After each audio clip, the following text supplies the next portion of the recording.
Сәлем баршаңызға, қалайсыздар?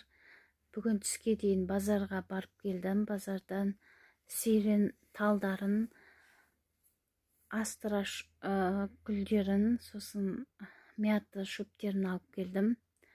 Бір сирен талын есік алдына егейін деп шештім. Оның иістері күшті болып тұрады ғой. Мынау ақ сирен талы. Мен өзім сирен талдарын жақсы көремін. Сосын қалған екі сирен талын үйдің қасына көше жаққа егейін деп шештім. Үйдің алдына екі сирен талына екі жерді қазып еге бастадым. Сіздер биыл қандай гүл егіп жатырсыздар? Комментарийға жазып, лайк басып, мені қолдап кетіңіздер.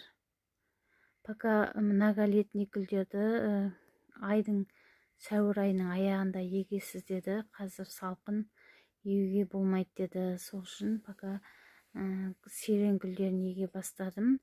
Сосын мята шөбін егіп тастадым.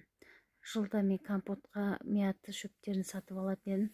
Биыл өзім егейін деп аулаға егіп тастадым.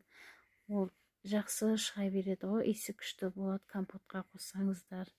Мен жылда мята шөбін компотқа қосамын.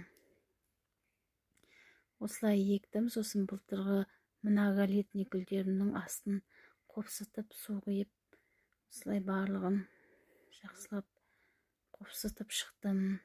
Содан кейін үйге келіп нан ашытып қойғам. Сол наным көтерілген екен. Соған пирожки пісіре қойдым. Ішіне картошкамды салып, пирожкимді пісіріп, кешкі асқа дайындалдым. Мені қолдап, лайк басып, комментарий жаза кетіңіздер. Пирожким өте дәмді болып шықты. Балалар ойыннан келіп, ысылай жеп алды. Бізге ас болсын. Лайк басыңыздар, комментарий жазыңыздар. Рахмет, сау болыңыздар.